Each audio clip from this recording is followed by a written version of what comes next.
mes amis qui travaillent dans le domaine de l'art vestimentaire, parce que j'ai fait pas mal de ateliers aujourd'hui, j'ai constaté que jusqu'à présent, beaucoup n'ont pas compris que dans l'atelier, il est nécessaire et urgent d'avoir un autre business dedans. Il y a d'autres qui l'ont compris, bien sûr, mais pas tous. Mais ça, les salons de coiffure l'ont compris. Les salons de coiffure l'ont compris.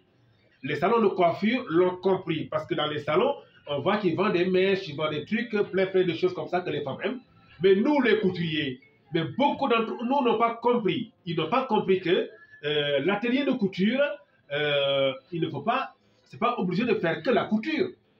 L'espace que tu as loué, 100 000, 150 000 ou même 25 000, même si c'est 25 000, qu'il pleut ou qu'il neige, il faut payer le loyer. Et il y a de la place souvent, ne serait-ce que 1 mètre carré bien aménagé, vitré, quelque chose de petit, où tu peux vendre d'autres choses, des accessoires de couture, ça peut être des pommades, enfin, tout ce que les femmes aiment.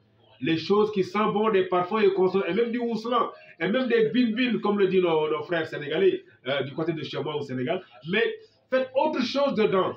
Ne faites pas que la couture, non. Ajoutez d'autres business dans le business. Parce qu'un jour, par exemple, nous les couturiers, il y a une période où quand même le chiffre d'affaires baisse un peu, entre le 20 et le 25. Ben, cet argent que tu investis dans le business, une petite boutique comme ça peut te permettre de rouler en tendant. Tu peux prendre ce business-là, l'argent de ce business, et investir sur le travail, en attendant que l'argent commence à rentrer normalement. Et là, moi, je vous assure, pour les gens qui n'ont pas compris ça, souvent c'est difficile. Il y a des couturiers qui se lèvent le matin et s'assoient ne rien faire. Parce qu'il n'y a pas d'entrée d'argent pour financer ce qu'ils doivent faire. Bon, c'est une erreur, quoi. Moi, la Covid, par exemple, lors de la Covid, c'est la Covid, oui, la Covid, en 2021, je pense que c'était en 2021 ou 2020, je ne sais plus, mais l'argent de ce petit business-là, moi, ça m'a permis quand même de tenir en attendant que les choses redeviennent comme avant. Avant, c'est pas prudent d'avoir... faire que la couture dans le lieu où tu as loué et que l'espace là t'appartient, souvent il y a beaucoup d'espace. Il y a beaucoup d'espace qu'on peut exploiter pour gagner d'autres revenus. Donc je pense que si vous avez ça en tête comme projet, ne procrastinez pas. Commencez avec le peu que vous avez.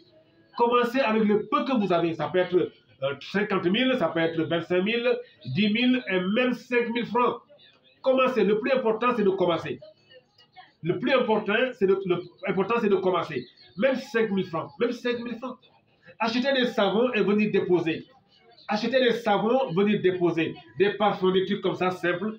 Débrouillez-vous pour avoir d'autres sources de revenus qui te permettent de générer un peu plus de sous. Ce n'est pas beaucoup. Des sommes sympas et pas beaucoup que tu peux bloquer. Là, on ne touche pas.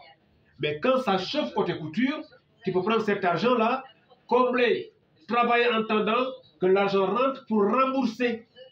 Parce que là, il faut qu'on soit un peu plus intelligent aussi, quoi. On ne peut pas travailler, on ne peut pas continuer de travailler comme le faisaient nos patrons, nos grands-parents, non. Quand on fait l'art vestimentaire, quand on est dans le couturier, quand on fait la couture, on a un atelier de couture, la gestion doit être réfléchie, bien réfléchie. Et pour ça, il faut être très, très, très intelligent. Et si vous n'avez pas un cahier de gestion, et là, je reviendrai là-dessus, le cahier de gestion. Parce que ça, je constate aussi que beaucoup de couturiers n'ont pas un cahier de gestion.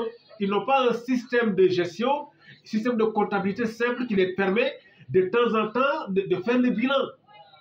On ne vous demande pas de faire comme les grandes sociétés, comme d'autres bien organisées, mais quand même, que tu fais l'arabe, tu sais écrire en arabe, tu sais écrire ou bien en français, ou bien si tu ne sais pas ni lire ni écrire, mais forcément tu prends, ça peut être une des apprentis, ou bien tu embauches quelqu'un, si tu es moyen, tu le permets, qui peut venir t'aider à remplir ça. Et c'est possible, c'est pas compliqué. Et je me dis qu'une personne qui sait écrire les mesures, prendre des mesures et écrire, doit savoir quand même noter les entrées et les sorties, quoi. Bon, bref, ça c'est une parenthèse. C'est pour dire que la façon dont nos grands-pères travaillaient, nos pères, nos oncles et nos patrons, si nous voulons adopter la même chose en ce 21e siècle, en 2023, mon cher, tu n'iras pas loin.